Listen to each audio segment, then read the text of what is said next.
कार्तिक जल्दी आओ ना बेटा, जन्माष्टमी के लिए देर हो रही है। जी, बाद में देखूंगा।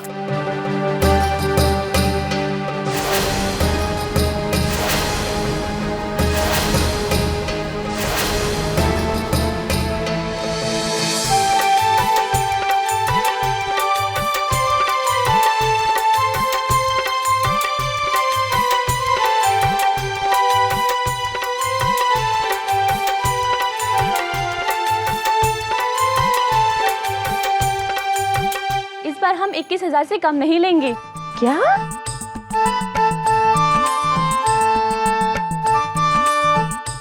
नौचो नहावन के लिए 21,000 रुपए? तू पागल हो गई है? ना ना, बिल्कुल नहीं। हम तो अपनी खुशी से मांग रहे हैं, अगर आपको नहीं देना है तो मत दीजिए। फिर भी हम रस्म तो करेंगे ही। 5,000 दूंगी, चाहे तुम लो या ना लो, है ना अम्मा? खुश? श्याम बहादुर। जी दादाजी। जी दादाजी। श्याम बहादुर, वो बारातियों के लिए उपहार मंगाए थे, वो कहाँ है? नजर नहीं आ रहे कहीं। वो तो कार्तिक भैया के कमरे में रखा है। ओहो, कार्तिक भैया के कमरे में क्या कर रहे हैं वो? यहाँ लेके आओ। जी अभी लाता हूँ। पान का पत्ता तो है नहीं। सुमन बेटा, जरा पान का पत्ता लिया ना, रसोई में रखा है। जी अभी लाए।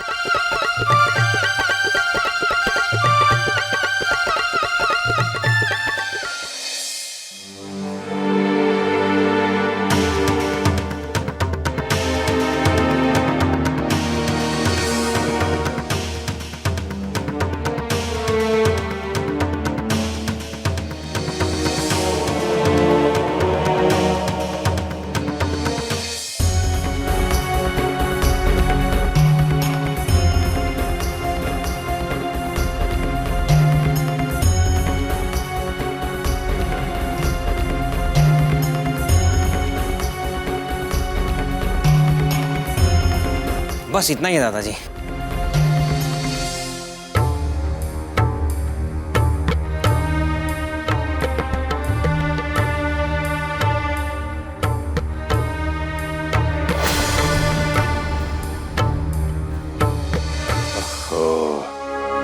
ये नियुक्ति के हिसाब की डायरी यहाँ क्या कर रही है? कहीं भी कुछ भी रख देते हैं और बाद में फिर ढूंढते रहो।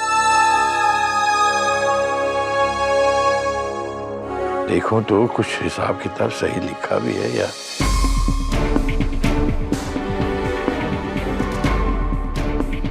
अरे पहचाने? ये है हमारी सबसे शरारती बच्चा पार्टी। आपने कैसे जाना नाना जी? बस जान लिया, तुम लोगों को आते आते हमने सूंघ लिया।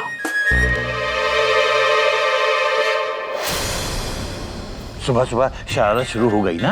हाँ। हाँ, और कोई काम नहीं है? नहीं। पर क्यों नहीं है? इतना काम है घर में, करो जाके। नहीं नहीं, काम नहीं करेंगे। चलो दादाजी हमारे साथ खेलिए ना। अरे अरे नहीं, मुझे काम है बेटा। नहीं, हमारे साथ खेलिए। अरे अरे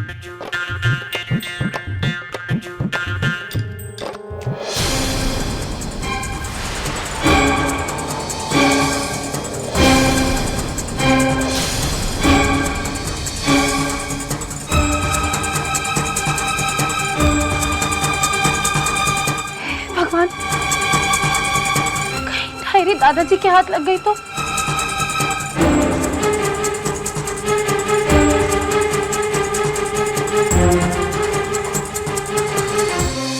श्याम बहादुर जी। हाँ जी। जरा ये टेबल लेके चलना, मैं फूल लगा दूंगा। हाँ हाँ, आइए आइए।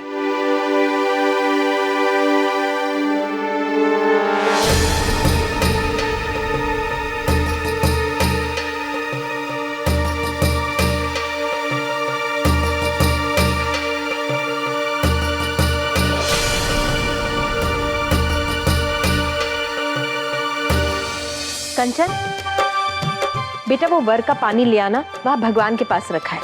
जी मम्मी।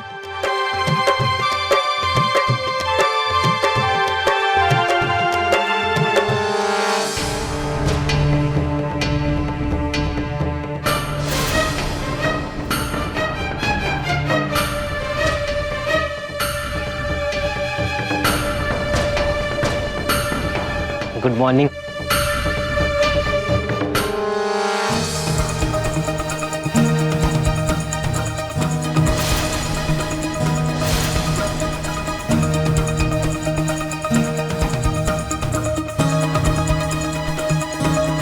अरे वो टेबल कहाँ गया?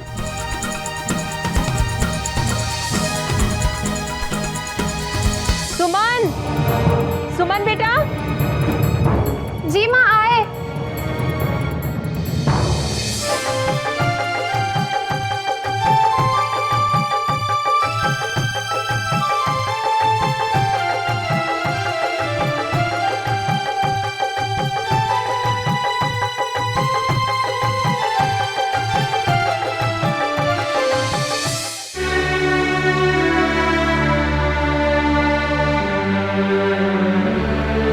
बहुत देर लगा दी बेटा, दे दो।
ओह, सुमन की डायरी।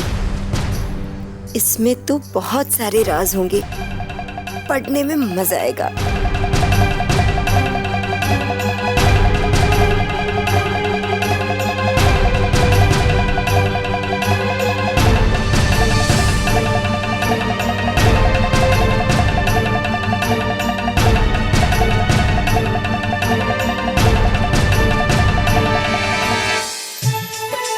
अब रस्म पूरी हो गई है।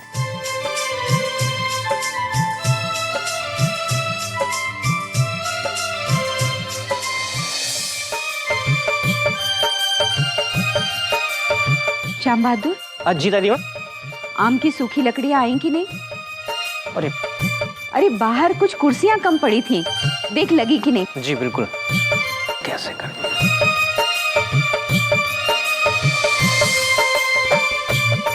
अरे तुम सब लोग आ गए जन्मासे से?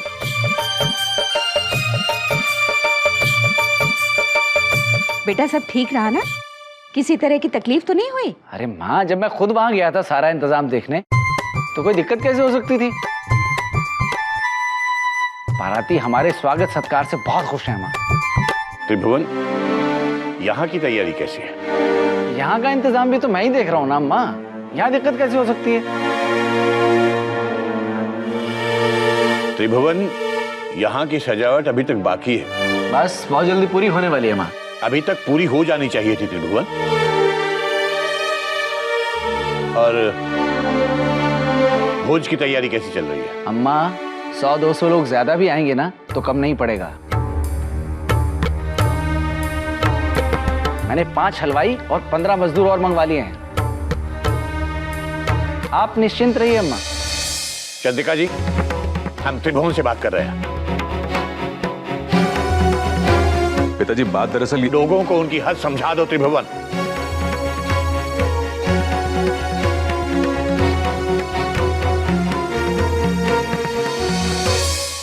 देवेंद्र, तुझसे भी ना चुप नहीं रहा जाता। अम्मा, मेरी भतीजी की शादी है, खुशी का मौका है अम्मा।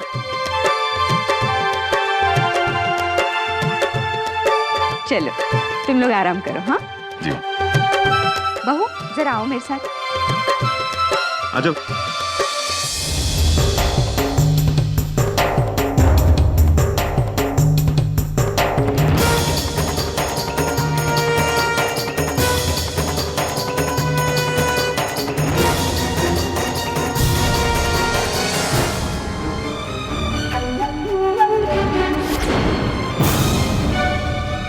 अब आएगा मजा। अब पढ़ेंगे सुमन कुमारी की आत्मकथा।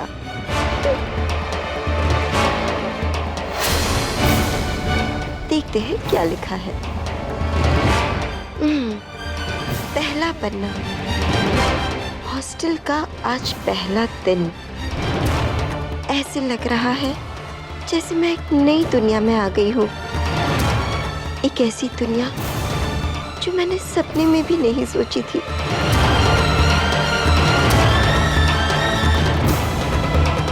आज मेरे साथ ये हुआ कि विद्या,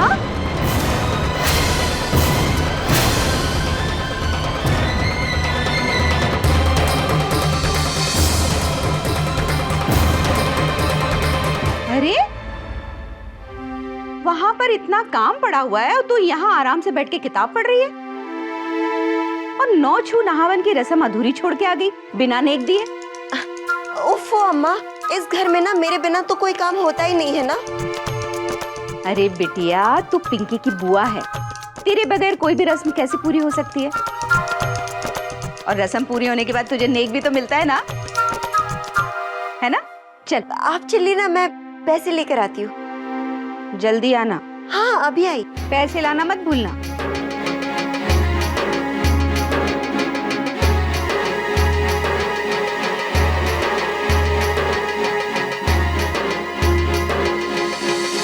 हद होती है। शाम को बारात दरवाजे पर लगने वाली है और आप कह रहे हैं मिठाई बन रही है। क्या बारात जाने के बाद मिठाई भेजेंगे? हाँ जल्दी भेजिए।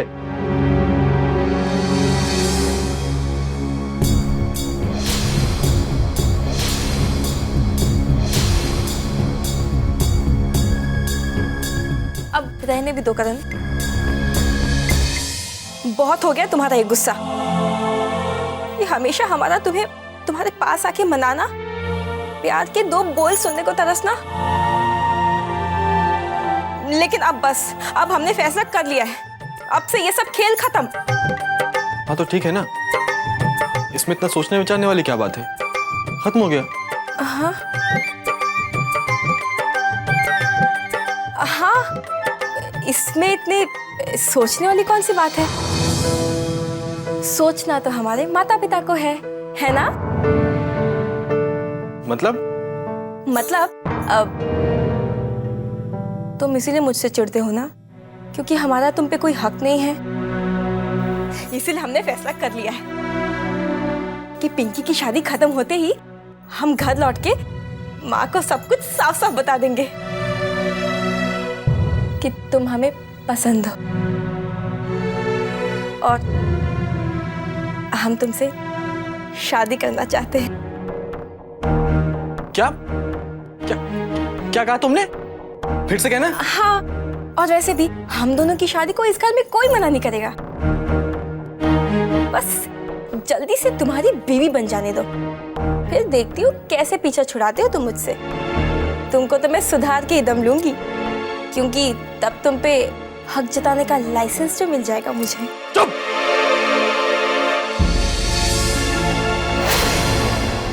देख रहा हूँ दिन ब दिन तुम्हारे सपने बढ़ते ही जा रहे हैं, लेकिन एक बात सुन लो श्यामली, सपने कभी हकीकत नहीं बनते। इस जन्म में तो क्या, अगले 100 जन्मों तक तुम मुझे नहीं पा पाओगी।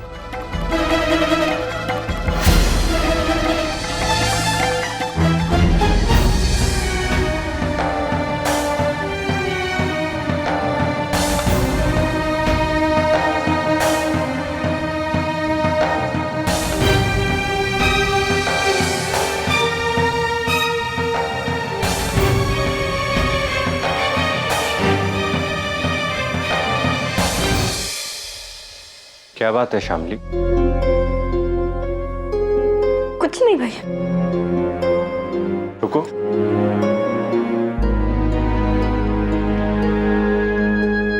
शामली, तुम मुझे अपना भाई मानती हो ना?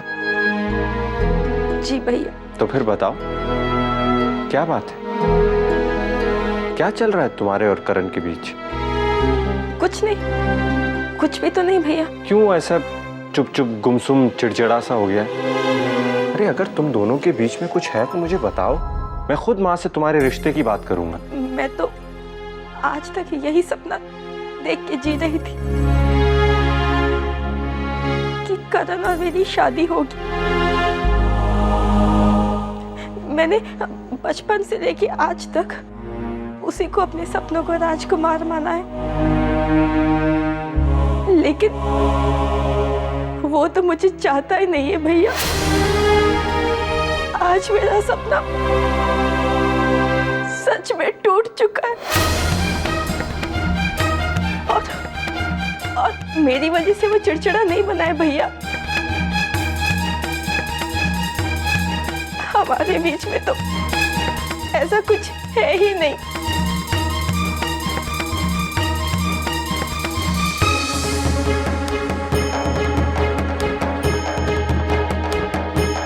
फिर वो कौन है जिसकी वजह से करण की ये हालत हुई है?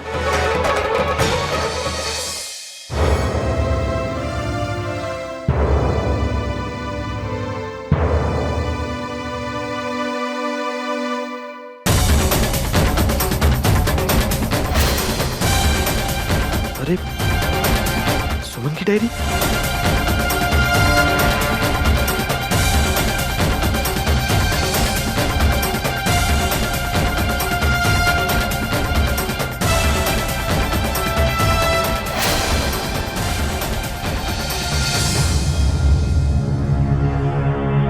क्या? अरे न्योते का डायरी लेके कहाँ जा रहे हैं आप? न्योते का डायरी? ये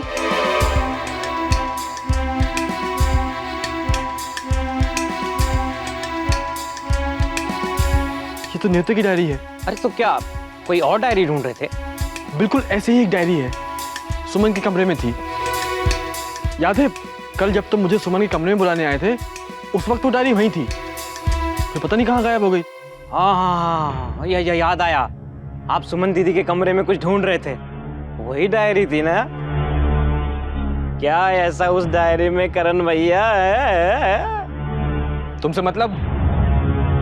बस तुम इतना बताओ, तुमने वो डायरी कहीं रखी है क्या? अब हम ही तो हैं जो इस घर में सारा सामान इधर से उधर करते हैं। तो बताओ ना, कहाँ है वो डायरी?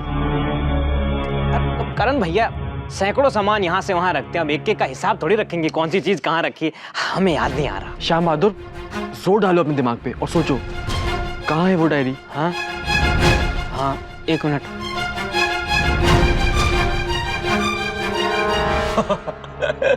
और अगर दिमाग पे जोर डालना हमको आता तो कचहरी में बाबू नहीं होते क्या है?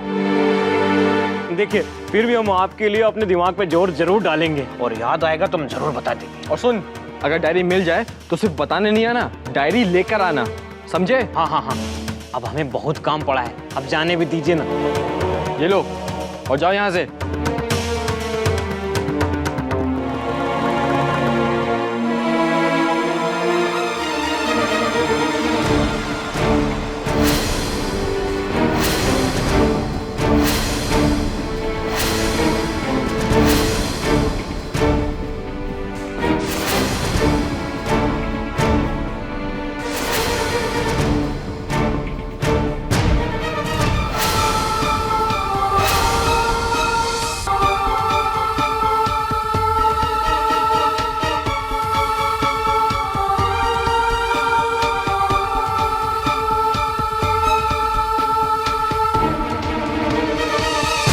आपने हमारी डायरी ली थी। इतना भी नहीं जानते आप कि किसी की पर्सनल चीज को उसकी इजाजत के बिना हाथ नहीं लगाना चाहिए? जब बार बार आपसे पूछने के बाद मुझे कोई जवाब नहीं मिला तो मुझे लगा शायद आपकी डायरी में वो जवाब मिल जाए।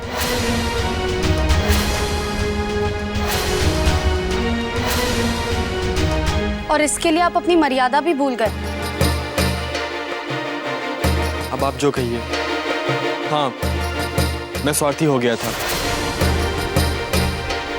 लेकिन आप मेरा यकीन कीजिए, मैंने उस डायरी का एक अक्षर भी नहीं पढ़ा। इससे पहले कि मैं वो डायरी पढ़ता, पता नहीं वो डायरी कहाँ गायब हो गई।